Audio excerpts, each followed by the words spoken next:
Gentlemen, let me leave you with one other kind of thought, because I know not just this committee, but others in this country are going to ask your opinion about some of the policies that we're going to have to address in the days ahead. And I sort of start this judgment and come to the hearing to offer up the idea that to get good public policy, you've got to get your arms around at least some common ground on the facts. You may not get everybody to agree on every aspect of the factual situation, but you got to find some ways to get to common ground on some of these key facts.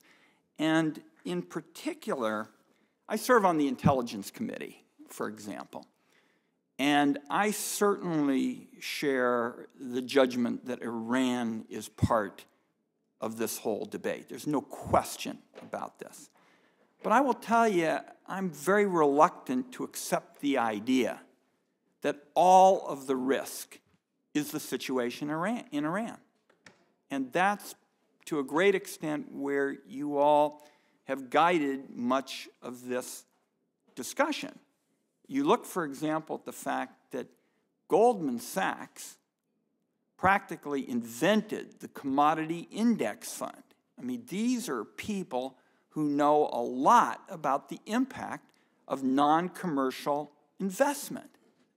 These are people who have played an enormous role in this sector, and they produce an analysis suggesting that the speculative premium on crude oil could be $23 a barrel or 56 cents a gallon at the pump.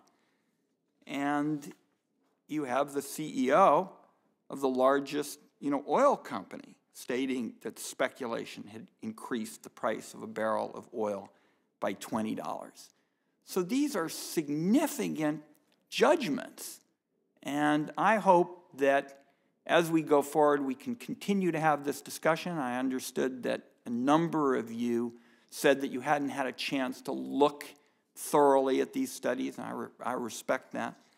But I hope that you will. I would very much personally like to have your judgments with respect to whether you think those analyses are wrong.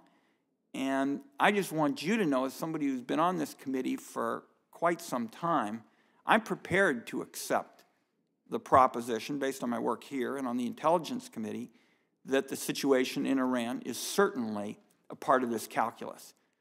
But I don't buy the theory that this is the entire concern that we're dealing with. And I hope that you will take a look at those studies, because it was the fact that there were 3 of them, and certainly by 2 sources with considerable expertise in industry activities. One, the Consumer Federation advocates for consumers, but they do a good job of getting the facts and doing their homework. And the fact that all 3 of them reached this judgment, to me, has got to be a significant part of this debate as we try to at least see if we can find some common ground to make policies.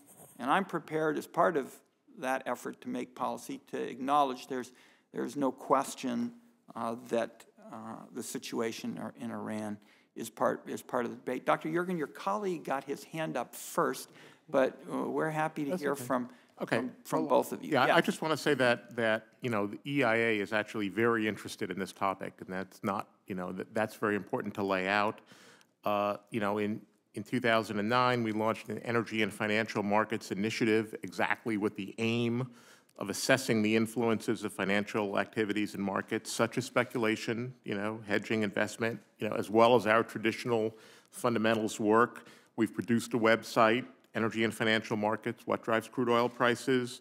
We certainly discuss the role of futures trading. We're very interested in increasing the evidence, the body of evidence, so to speak. We update that website on a monthly basis. We've brought together many of the leading researchers in the area.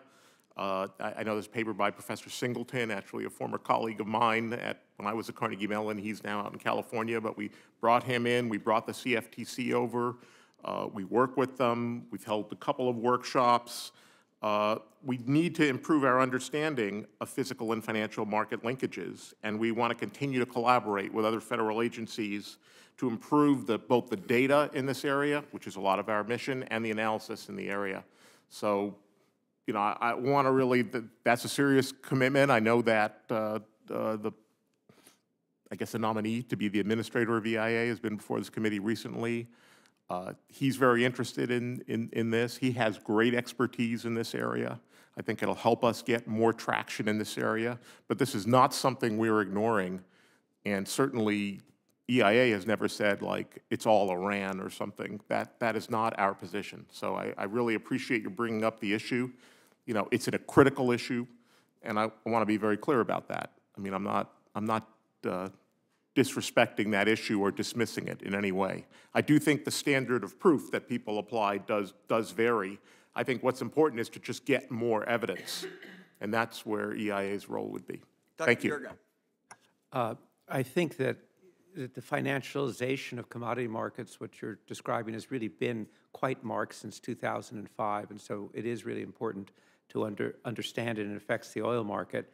I think in terms of facts on the ground, I think there's a general agreement that there's a premium. It's kind of what's driving the premium. And would just want to say it isn't all Iran. I mean, what is unique about this situation with Iran, it's not only the tension, but it's that the policy of the U.S. government, the policy of Europe, is to drive down Iranian oil in the market and drive 1 million, maybe more barrels out of the market in a very tight market. And so the second factor is that we have a very tight market anyway, that it does, in its tightness, remind me of 2005. It reminds me of the eve of the 1973 oil crisis. It's kind of that tight. And we were using a number of 750,000 barrels a day of other outages. I noticed Paul's number is even higher, closer to 1 million barrels a day of sort of above average. So it's Iran, but it's also, and the concerns there and the focus of policy of what's going to start happening before or after the end of June. But at the other hand, it's also that this is all occurring in a rather tight market to begin with. So that's certainly part of it. There's never been a time when Dr. Yergin didn't highlight additional issues in my judgment on this question. And without keeping you here all afternoon, I just note that Saudi Arabia has 2.5 million barrels a day of capacity.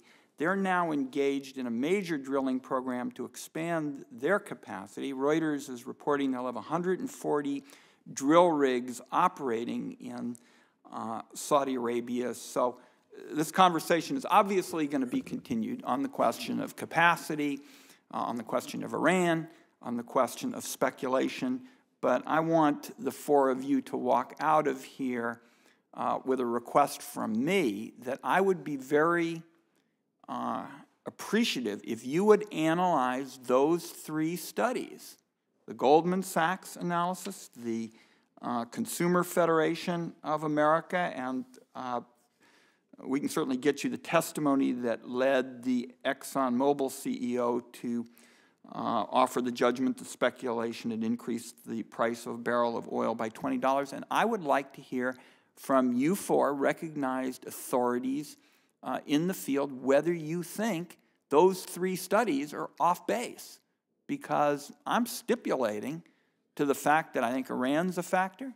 I stipulate to trying to follow almost daily what's happening in the capacity area, but it is hard to walk away from these judgments from three people who have spent a considerable amount of time, all of whom concluding there is a significant speculation premium. So the door is going to be open to you, and I would be very interested in your reaction. Gentlemen, if you have something you feel strongly about, I'll let you offer it, and otherwise I think we've got to wrap this up. Would either of you like to? Yeah, I mean, just on that point, look, personally, I'd be very happy to debate all three of those organizations on that point, because I believe they are wrong. But I wouldn't like you to... I got the drift on that. I wouldn't like you to have the impression that those views represent the majority of views or the consensus among oil analysts. It's very much a minority view, and I think it's an incorrect view based on faulty analysis. That's why you are being welcome to show us why people like Goldman Sachs are wrong. All right. Gentlemen, we thank you. You've been very patient through a morning that's been hectic even by Senate standards, and with that, the Energy Committee is adjourned. And let me also say, for the information of all members, all questions and additional statements for today's hearing are due by 5 p.m. tomorrow, March 30th. We are adjourned.